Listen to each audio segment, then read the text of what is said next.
right, thank you, Sean. Career Force Vocations, as you all know, is currently closed. However, we are still offering services by phone, email, virtual connections. Services include resume review, career assessment, mock interviewing, and registering for Minnesota Works and Career Force, and just to name a few.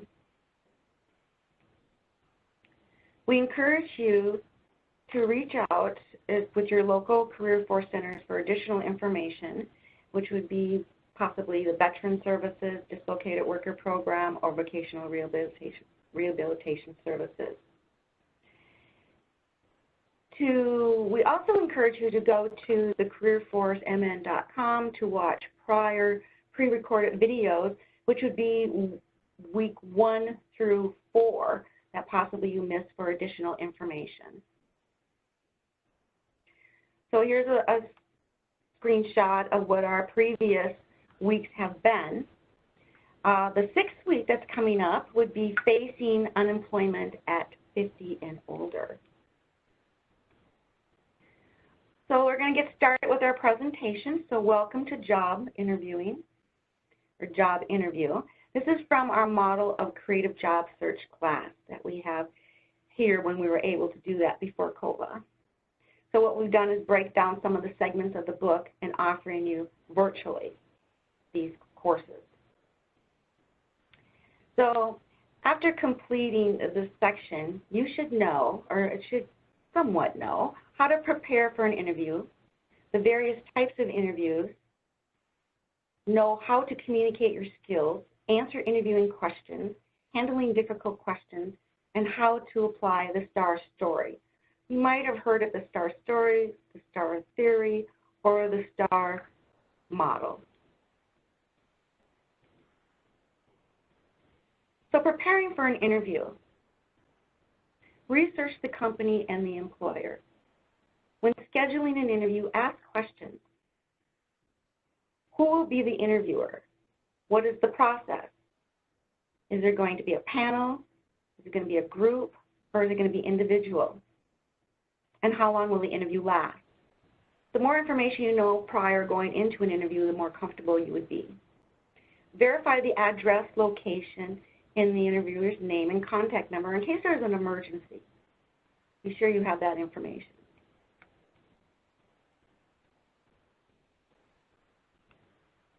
Know your skills. It's very important that you know the skills the employer wants to hear, so know what skills you want to project. Study how your skills and experience and the employment history match what the employer is looking for. Be prepared to discuss your skills and convince the employer that you can and are willing to learn the skills if you need to. Have a plan to improve your skills. Check your attitude.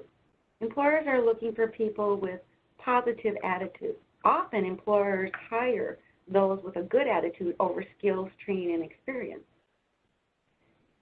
Look for ways to show your willingness to learn. Look good. Look professional. An employer may think if you don't look professional, you may not care about the job. Types of interviews. There's a telephone screening, in-person screening, panel, behavior, and work samples and groups. It's about both. It's them and you. They're evaluating your qualifications as well as you evaluating them if you want to work there or not, or if the job is suitable for you. Phone interviews. A screen interview is eliminating the candidate based on the criteria such as objective, education, quality skills. Be organized and prepared. If you need to reschedule, let the interviewer know beforehand. In-person screen. A screen interview is also the same. Eliminate the candidate based on criteria such as objective, education, and qualified skills. often will be with the HR staff. The goal is to select the best candidate that will meet with the decision maker. Panel interviews can be with 3 or more people, taking turns asking questions, evaluating your skills and the ability to fit with the organization. Behavioral interviews provide more information about your on-the-job behavior, personality, and character. Questions will require you to describe how you handle work-related situations. The STAR technique can help you prepare for the interview. We're going to get more into the STAR method in a moment here. Group interviews, opportunity to meet and talk with coworkers. Part 2, determine whether you fit in. And a lot of times those groups mean that you go to department, and I've heard sometimes that could take a whole afternoon or all morning.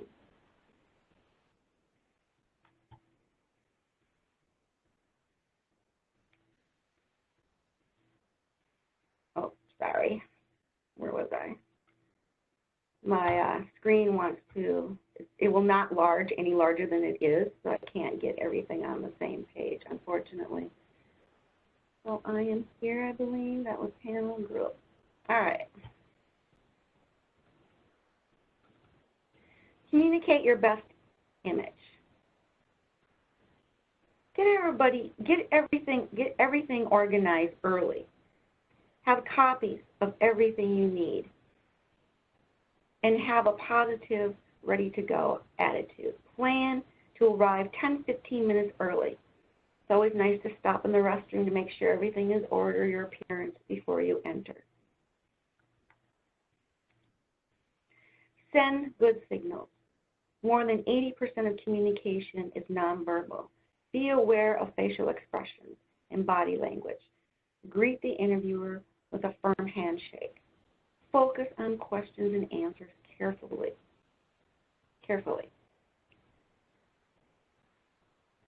Avoid being creepy and weird. And I believe there's a good reference out there that Michael Moore Kiefer, author of Power Mind System, would be a good reference for that. Show and tell. You must back up statements with samples of your productivity.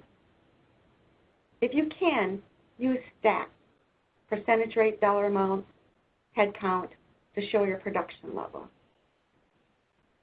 Use stories to illustrate your experience and show willingness once again to learn. Finish strong. Wrap up with summarizing your strengths and qualities you want them to remember. Never leave an interview without asking good questions. At least 5 questions. More is better. Be proactive in your follow-up. Show interest by asking, when will you be making your decision? What is the next step? And if there's second interviews, please include me. Follow up sending thank yous, letters, notes, emails within 24 hours. Contact the employer 2-3 days before the decision date to assure them you are still interested and available. Mark your calendar to follow up and be sure to follow through. Handling the tough questions. Before we get into this, I'm going to stop for a moment. And Sean, do we have any questions at this point?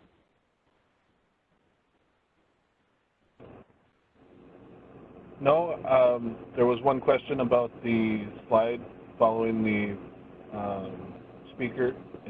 I believe we just finished that slide and we're on to handling the tough questions, should be what you see now. There aren't any other questions at this time. Well, I apologize for that. I have a third party, Art, who's clicking on as I'm looking at my slideshow because we couldn't get him to correspond. So I'm sorry if there's a lag in the PowerPoint. All right, so we'll continue on. Somebody say something? Okay. We'll continue on to handling tough questions. So the sandwich method. Positive, negative, positive. Anticipate the question, be prepared. Give direct, honest answers. Ask questions in return. Be prepared. Anticipate the question, as I said earlier, and practice beforehand. Use the sandwich method. And the sandwich method is basically a positive statement followed by a negative situation, ending with a positive statement about how you've overcome the problem with a situation. So it's not really a problem. Focus on your best skills and the skills the employer is looking for. So looking at some of the questions that maybe you could use the sandwich method on, tell me about yourself, or tell me about your worst boss. What planet would you be and why? In a brick wall, what brick would you be? You might want to ask how many bricks are in the wall before you answer that. Tell me about a time when you failed. And I like to approach that with the problem, solution, solve situation. There's a problem, there's a solution, but it's solved. So it's not a problem.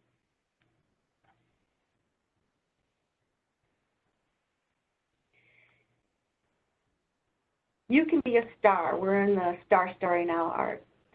Situation, task, action, and result. So the situation provides an example.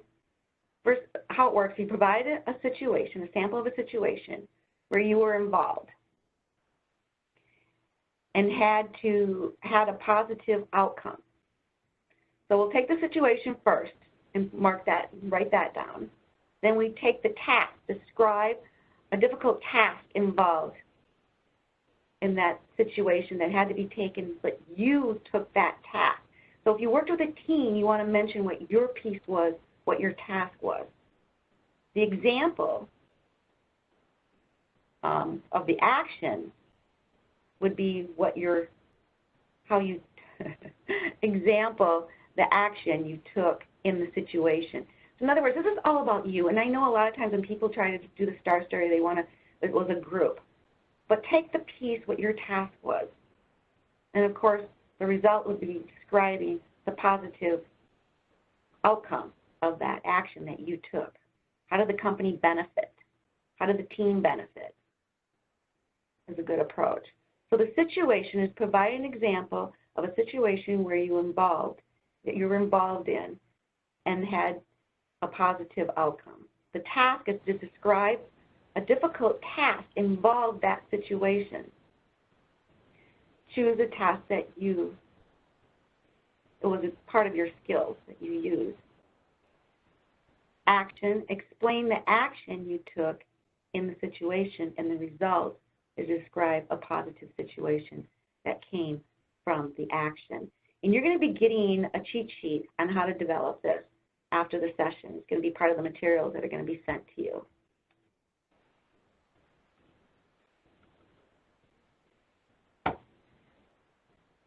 Key interviewing questions. Basically, all the questions are really the same. Why are you the right person for this position? So the question, tell me about yourself. And an example for that would you want to talk about your career history experience to show that you have the skills for the position. Why are you interested in working here? An example for that one, just an example, read the mission statement. Align your values with theirs is one approach. What is your biggest weakness and one of your strengths? So weaknesses can be answered with the problem solution solve theory. So it is no longer a weakness. Pick a strength can be from a skill an employer is looking for and give an example why. And you might want to prepare 3 of each because you may be asked for 3 of each.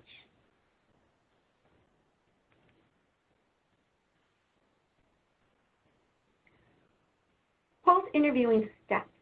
The post-interviewing steps, contact your references is a great idea. Ask their permission if you can use them. And then you want to keep in contact with them for every interview that you have because they might get the call.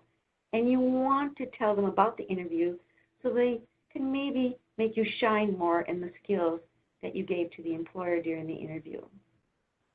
Highlight your skills and your experience you want them to mention. Send a thank you note. It's not just a thank you note, however. It's also another chance for you to sell yourself. And you can do this by phone, short note, letter, or email. Send within 24 hours as recommended. Be clear and short. Restate your interests. Plan your follow-up.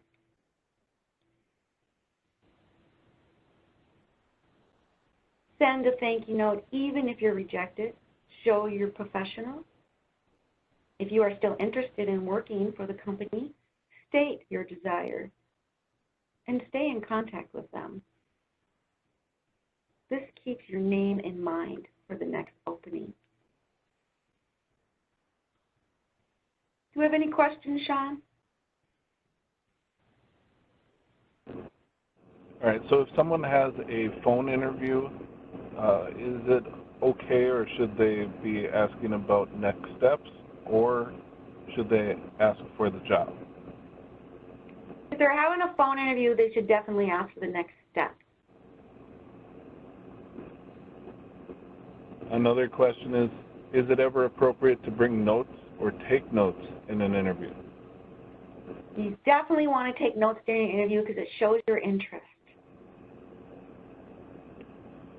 All right, and then I have a new question here. I'm coming from hospitality or event industry, which was hit big time by COVID-19. As I'm looking into other industries, how do I answer questions regarding experience? Many of the jobs want 3 to 5 years in respective industry. Though I have the skills needed, I don't have the experience. All right, so a lot of positions have customer service background. You have that definitely. So you have to look at your transferable skills. And if, Sean, if you want to put onetonline.org up for them, you can enter your job title and look at the task list. And then enter the new position title and look at that task list. See the comparison. It's a great tool to transfer your skills into one position to another.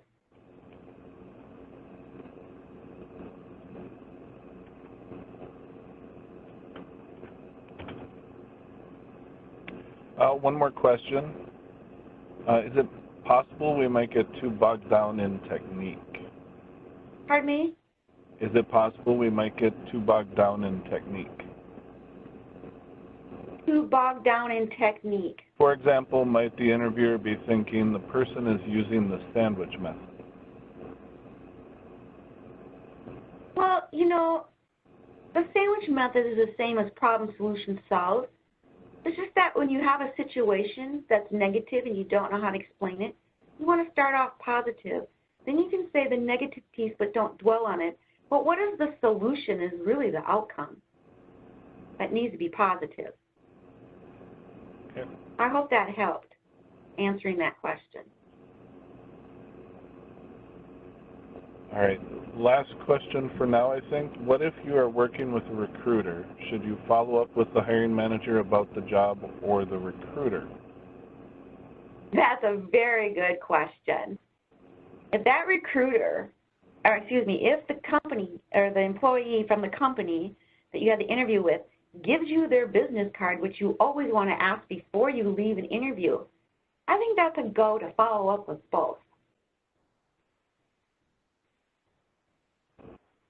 All right, sounds good. Thank you. No other questions? For now, I think that's it. Okay, because I only have one slide left.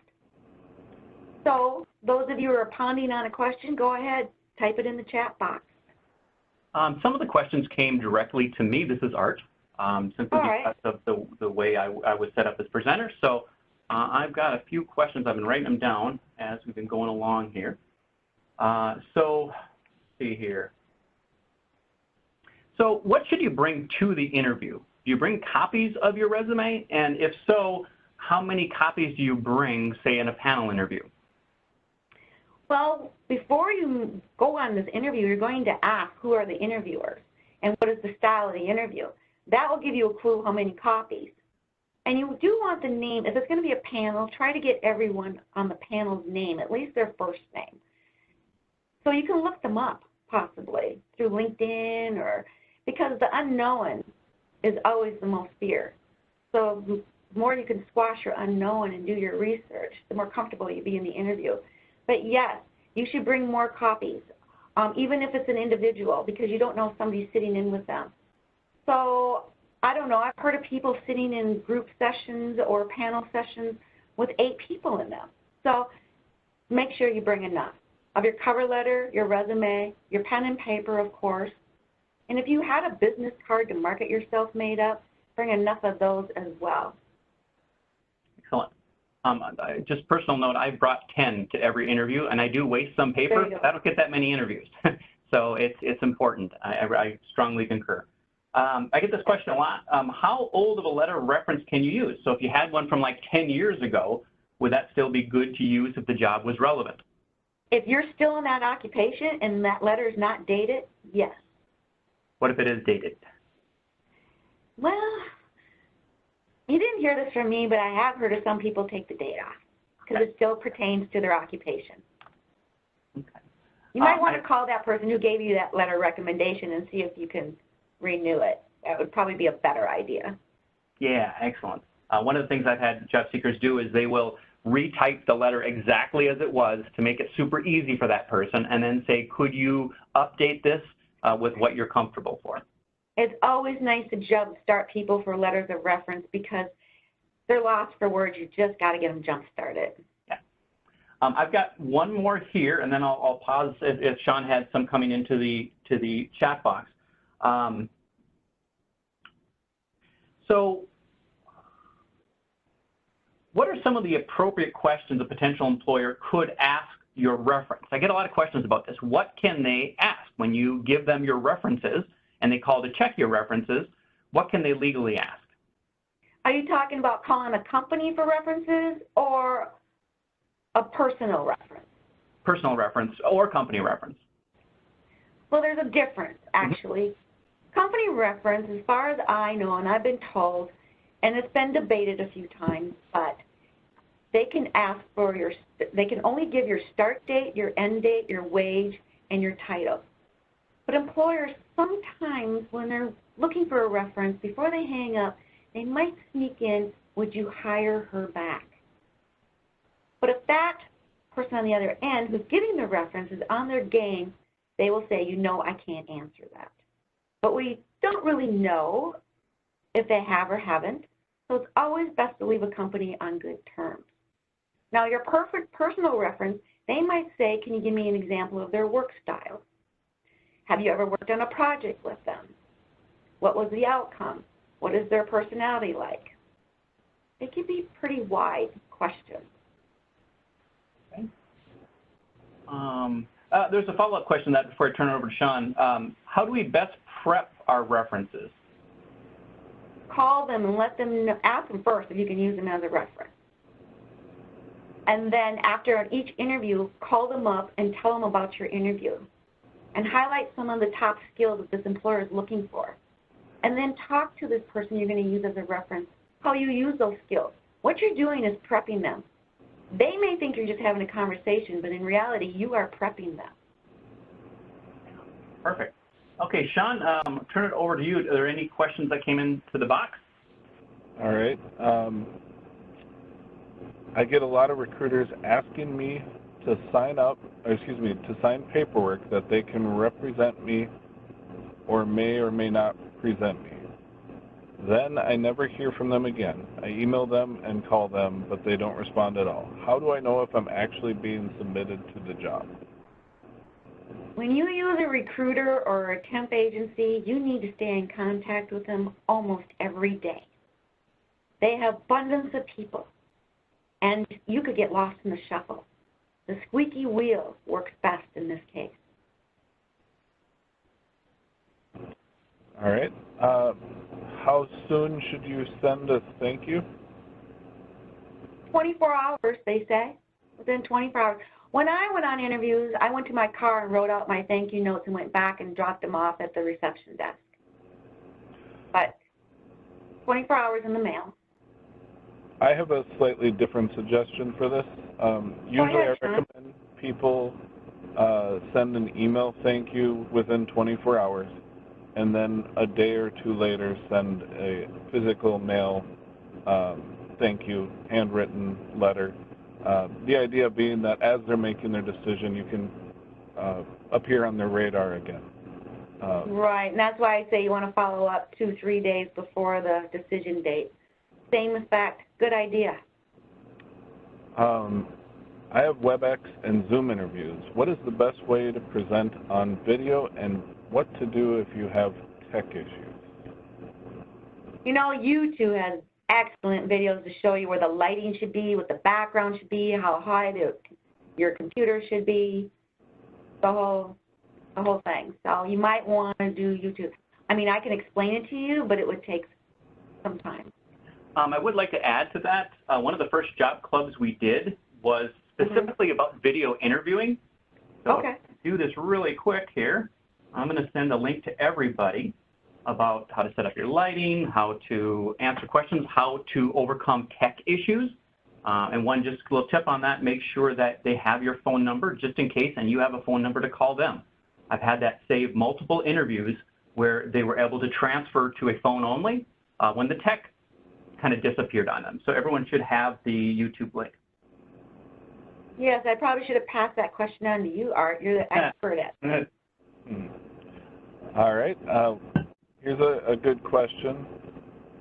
What can interviews ask legally regarding any possible disabilities? Well, you know, some employers have taken it off the application if you have any special needs or disabilities or so forth. But some still have it on there.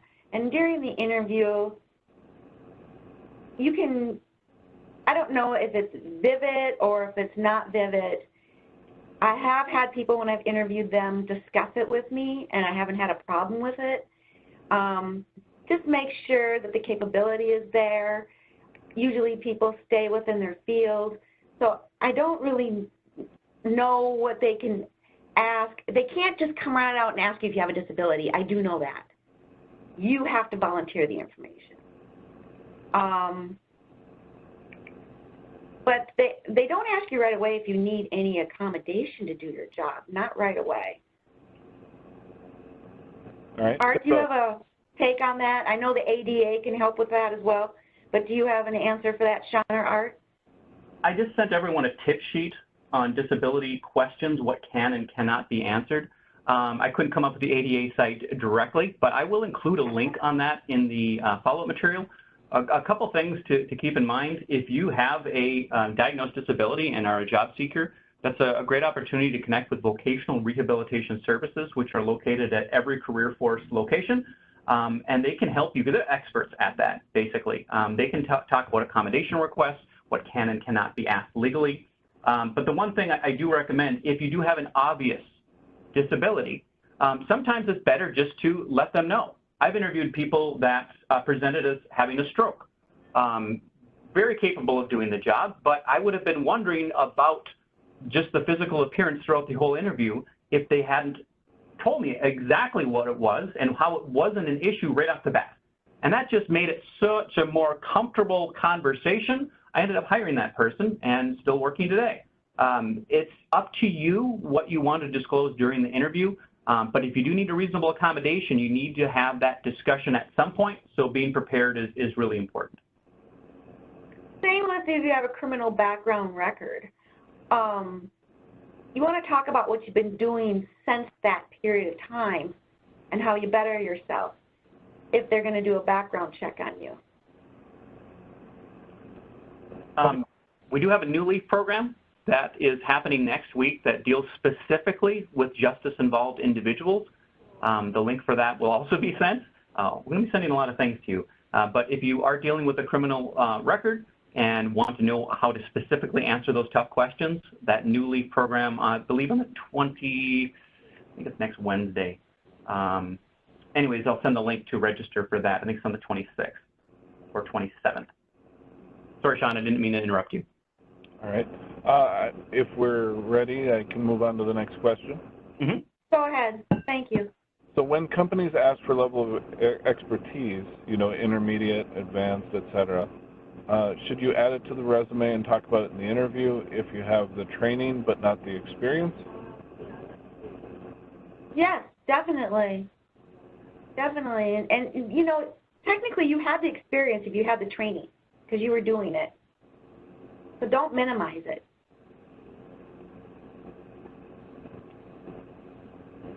Right. Now, here's a COVID question for everyone. Are we wearing masks face-to-face nowadays? Yes. When we open, we will be, yes. And I believe temperatures will be taken, and they're in the works of putting it all together. I don't know all the details yet. I think they're referring to in the interview. Oh, yes, I would. Now, once you get in the interview and they say you don't have to, then it's up between the two of you, but I would approach it with a mask, yes. All right. Now we have people asking about the situation. So most employers I am targeting are working from home. Do you still recommend sending a physical thank you card if the recipient is unlikely to receive it for months? I could answer that question if you'd like. Go ahead, Sean. All right. Thank you.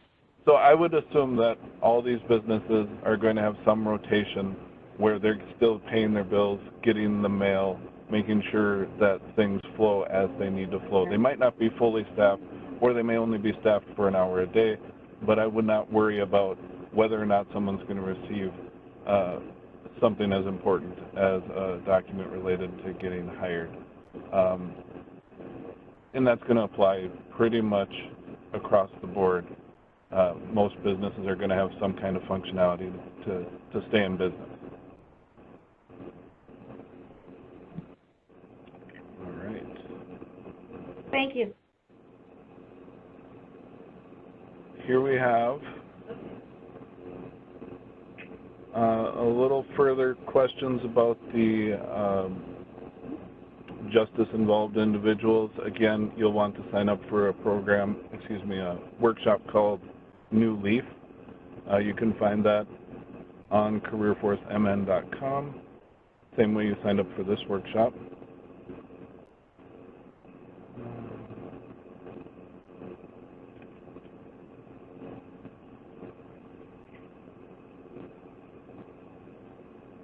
Okay, I had to fill out an ancient application in person and ask if they could do a background check. Then the first person to interview me in person. Second question was, what would I find if I did a background check on you? I was shocked. Is that legal? Yes, because they took the box out. They used to have a box that you check, you have a felony and misdemeanor, and they took that out. They made it illegal to be on applications. So yes, you need to reveal that right up front. And sometimes, like I say, if you speak about what you've been doing since the time of the incident to today's date, bettered yourself, you did this, you did education, whatever it may be, to show good faith, and you're honest. Yes, you should bring that up, definitely, when you ask that question. Right. So long-term job search, the search has been tough. How do I answer the gaps in work history when it is no fault of my own? I think employers are going to be pretty aware of all of this. You know, just before the COVID, being out of work for a year was not unheard of. I don't know what length of time this person's speaking of, but with the situation as it is now, very understandable. But perhaps you've been going to school. Maybe you've been doing self-studies on the computer. Maybe you've been doing tutorials for software, something on your own to better your career. You can mention that's what you've been doing in the meantime. Always sounds good also. I have a question I don't think has been covered. What if your honest answer to where do you see yourself in 5 years is retired? I knew that, so that was going to be the answer. Well, you don't want to say that. You want to talk about or act like at least longevity. So I always myself, I'll give you what I use, would be a very valuable employee growing with the company. All right. So you're telling them to be this, not tell a fib? That's not a fib. I will be a valuable, in 5 years, I will be a valuable employee, and I am growing with the company. That's not really a fib. How will you explain in the interview if you were unwanted, let go, and the company says they will not hire you back when asked? Unwanted, let go, and will not hire you back is what you just said? Yes. And how do you what? Say what to who? How are you explaining in the interview if one of the previous places you worked, you were unwanted, let go, and the company won't hire you back? Well, you don't have to mention all three of the above. You can just say, for a better opportunity, wasn't a good fit. I've heard people say that they need more of a challenge, but make sure if you're in an interview it is more of a challenge. Otherwise, the new employer is going to want to know what's challenging that's different. Okay. This is a little more specific, and it's about disabilities again. What if your disability is migraines? I have no control over when they come, and sometimes they last a day or half a day. Would you bring the migraines up or not? I have a long work history, and past employers have accepted them because they valued me and what I did for them. Well, if you knew there was going to be a second interview, I'd wait for the second interview. But if you don't know, it depends. Some people want to bring it right up right away, and some people don't need to bring it up until even after you're hired. Then you can bring it up. It depends what you're comfortable with. Now, if you had a bad experience from not bringing it up in a job, then you probably want to take the first approach, bring it up. But it's an either or, it's your choice. Again, it falls underneath the disability how to handle that. And that could probably be answered through VRS, Vocational Rehabilitation Services, as Art has mentioned. All right. We have a question. I have not been able to get one-on-one help with resume after leaving messages with Career Force location. What can I do? So they're not getting help for their resume review? Yeah, they've left messages with a Career Force location. Is that by phone, or are they going on careerforcemn.com and attaching their resume to it? They are. Yeah, I don't know. Maybe you want to explain what you just said? Well, it would be the best bet. If you're calling on the phone and leaving messages on switchboard somewhere, that may not be as effective as if you would go to careerforcemn.com and click on individual assistance, and then somebody will contact you and have you send your resume directly to a reviewer. I can give you my phone number if you like, our service desk. You can talk to Amanda, and she can guide you through that. So, Sean, if you want to put down Blaine's phone number on there, it would be... A lot of these people will be from all over the Twin Cities or the state, so I think... Just find you're going to be getting some material where all the Career Force centers are. So find your local Career Force center. It will give you emails and phone numbers and everything you need. Is that right, Art? Yeah, what I'll be sending everybody is the 50 contact pieces of information for all the local locations. The reason we ask that you reach out to your local Career Force instead of sending everything to Roxanne or Sean or myself is people in your area have information specific to the employers in your area. I cover, in my region, 5 career force locations. You are not technically tied to any career force location. You can use, especially in the metro, there are ones that are equally close to you. If you're not having success because of maybe that career force location is not as open virtually as some of the other ones due to staffing issues, so you can reach out to another one. But I highly recommend you try to get a relationship started with a local career force location. That location finder, I'll send everyone the link to that too if you'd rather do it over the internet. And it has the inbox for all of those locations. I do recommend, though, that you don't just attach your resume. Introduce yourself. Give a little information about what you're looking for, the types of jobs, your history, and then ask for a resume review. And if you're not getting response for that, you can certainly reach out to myself, and I can make that connection of that personal handoff. And I've done that several times, and be happy to do that for you. Gee, that would be nice. I never get an introduction of the people sending their resume. They just say, here's my resume. All right, good idea. We have another question. And what is the best solution if you have interview anxiety? Practice, practice, practice. There's a lot of good websites out there that give you interviewing questions and answers. But the more you speak and the more you practice, even me to do this presentation, practice, practice, practice. And I do have a question that came in. Oh, go ahead, Sean. Go ahead. And that's one thing that we can do virtually as career force people. We can assist you with practice interviewing. We can do that over the phone. Mock interviewing. Mm-hmm. That's probably the best way is to, like she said, practice. And you need to practice with someone you're not already comfortable with, which would be someone like us. Good point. Definitely.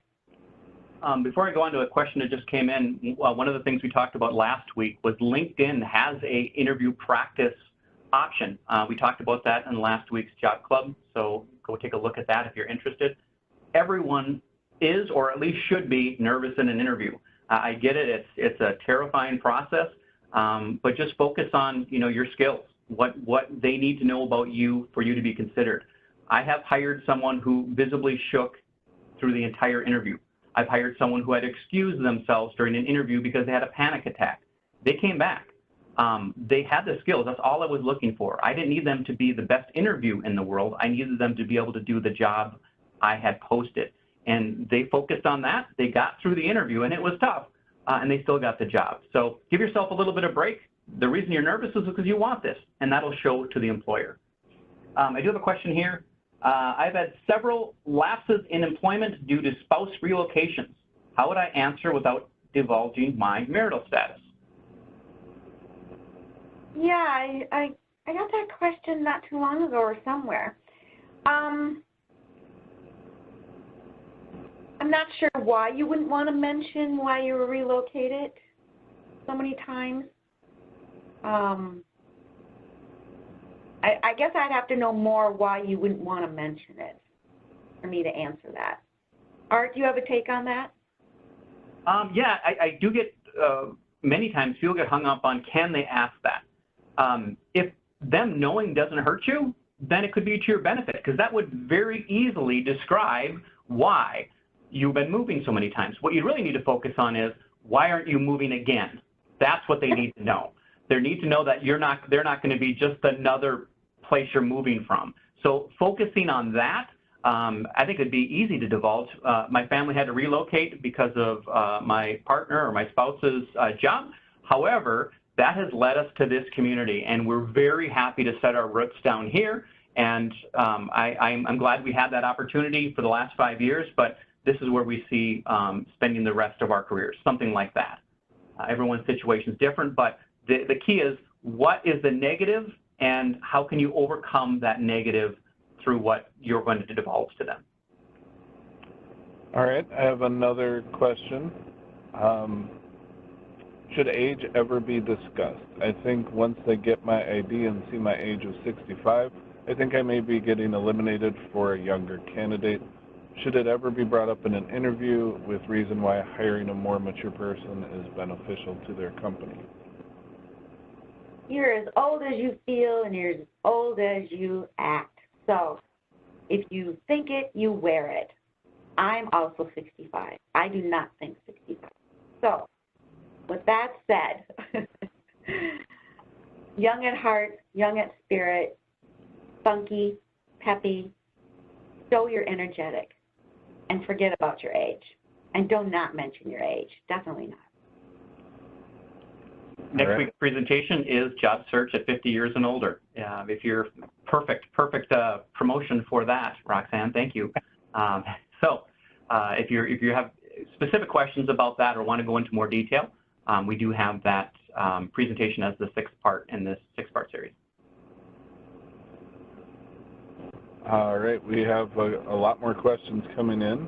One question, one career force mentioned that if you have a disability, not to bring it up for discussion until you get the job offer, it would be proper to address at the time.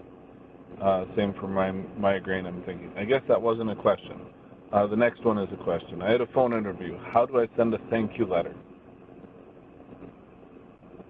How do you send a thank you letter? You can do email, by mail, drop it off at the reception desk.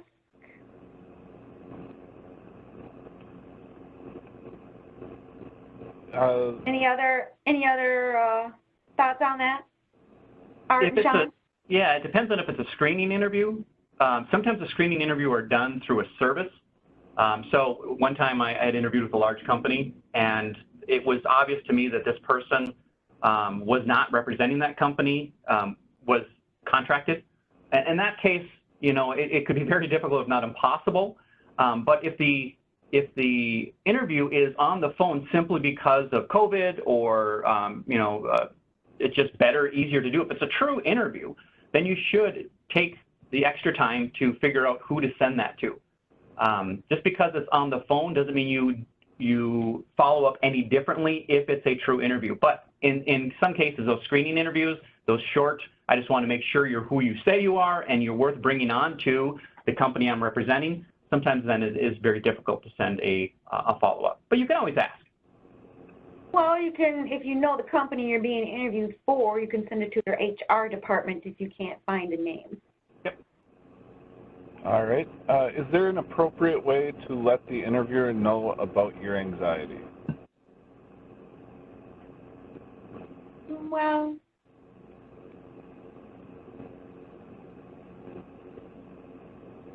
I would talk about like a star story. Maybe embed it into a star story and how you overcome it and you shined at the end. But it would have to be related to a task that you want them to know you also have. Does that make sense?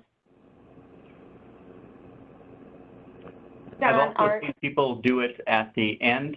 If someone was extremely nervous during an interview, there's 2 things you can do. One is you can give up on it and never do that. Never, never, never.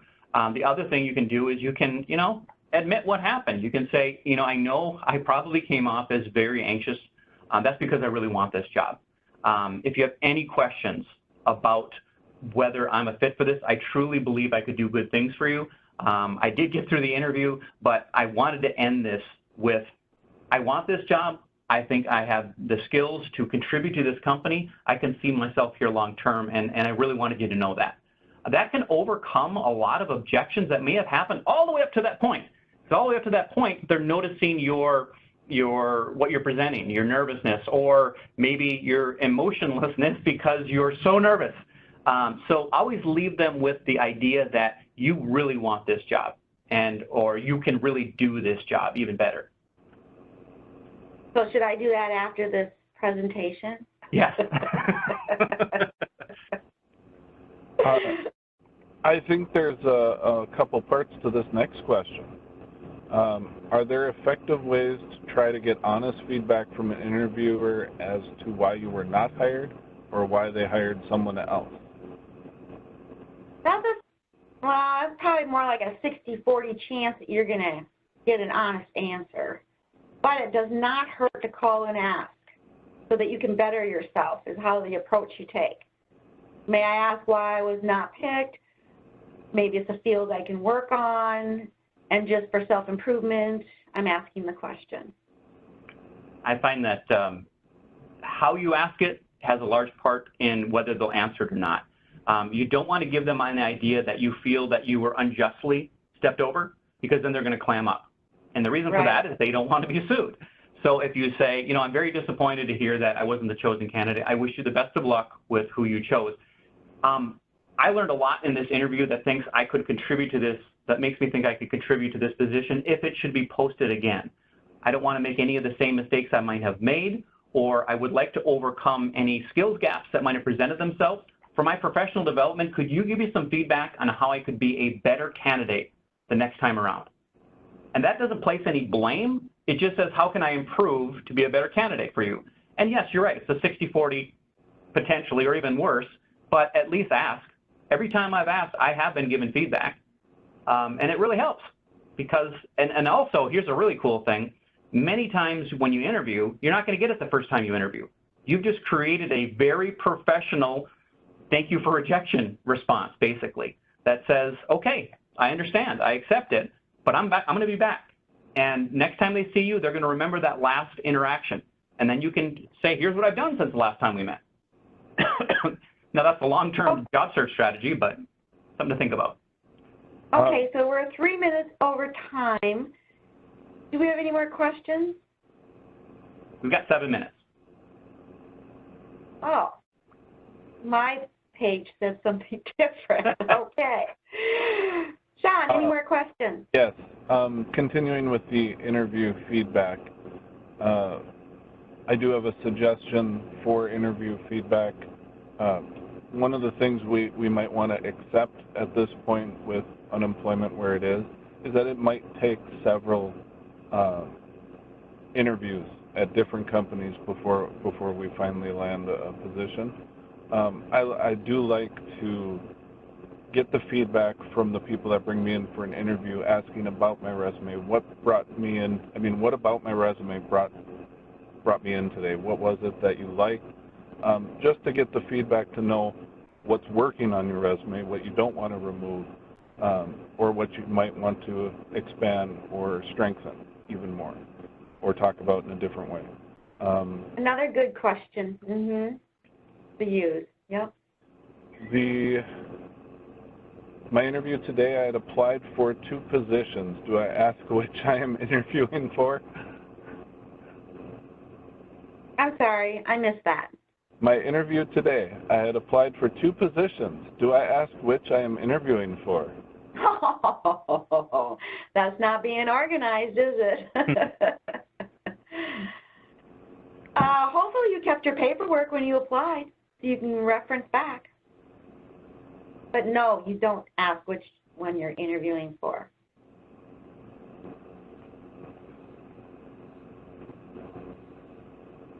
All right. For my recent phone interview, I was told the company wouldn't be making a decision for the next 6 to 8 weeks. How do I sit patiently for 6 to 8 weeks? How do I respond to that? Well, I suggest you move forward. Don't put all your eggs in one basket, so they say. Send your thank you note, and then you might want to be doing a couple follow-ups before the decision making. We have had several people thank us for the amount of time we're dedicating to the question and answer.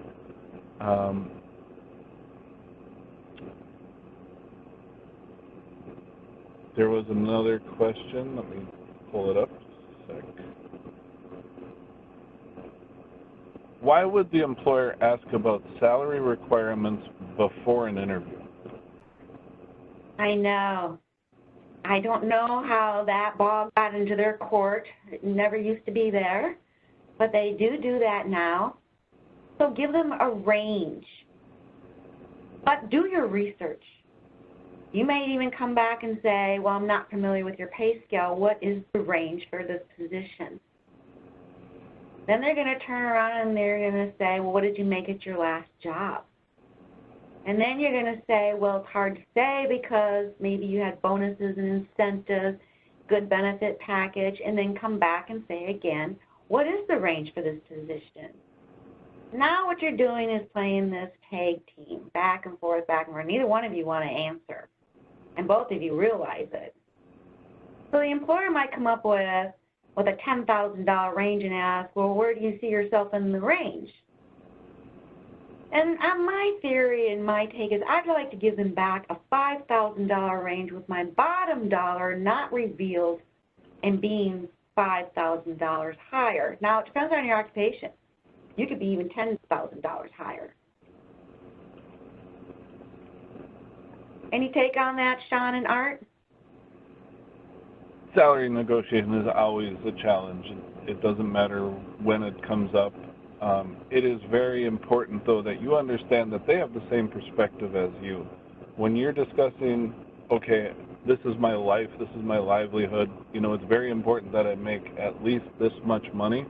Well, the reality is if you actually become an employee at that company and stay there for 5, 10, 20 years, they could theoretically be investing over $1 million in you in that short amount of time.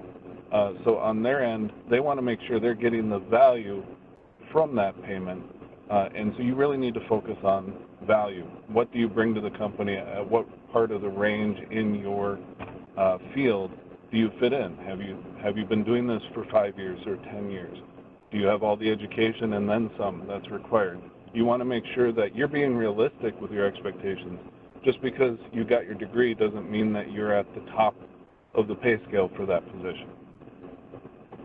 Yes, show your additional education through prior employment and show that you're worth them the dollars is what Sean is saying, right, Sean? Right. Art, do you have anything to say to that? Yeah, there are some data tools out there, but there's also websites like Glassdoor that will answer those questions from former employers. More data is available than ever before to find out what employers are paying. But one of the things I found very beneficial is to, you know, have an informational interview with someone who works at that company, maybe an introduction. You're not going to ask them how much they make, but you're going to ask them, you know, what do you know what this entry-level job starts at? So you can get some information, and once they start talking, they'll give you tons of information. It does take some effort, but the idea here is if you are able to counter with what Sean said with facts and experience and education and how that's going to bring value to this position, you've got a negotiating chip now. If you just say, I want this much money, they're going to say, well, I can't pay you that much money because I don't see the value. Show the value, and you can counter. Quite often, you're going to meet somewhere in the middle, but meeting in the middle is usually better than their initial offer. Some employers are not going to negotiate, but you should at least consider. And then always take some time, if you can, to get back to them. Say, I'd like to think about it overnight. Thank you so much. There are a lot of tactics to use and a lot of tools out there. I'll send the D-Data Tools link where you can look up information for your area and some other links. Oh my gosh, we're at time now, Roxanne. Anything you want to say before we wrap up today? Well, normally I do this in 2 6-hour days, but okay, we're good. All right.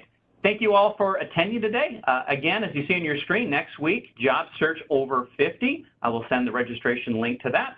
The video for this presentation will be available by the end of the day tomorrow. I'll include a link with that in the follow-up material you also receive. Thank you, Sean. Thank you again for attending the 5th virtual job fair, a job club, I should say. All right, Thank you. Have a great day. You too.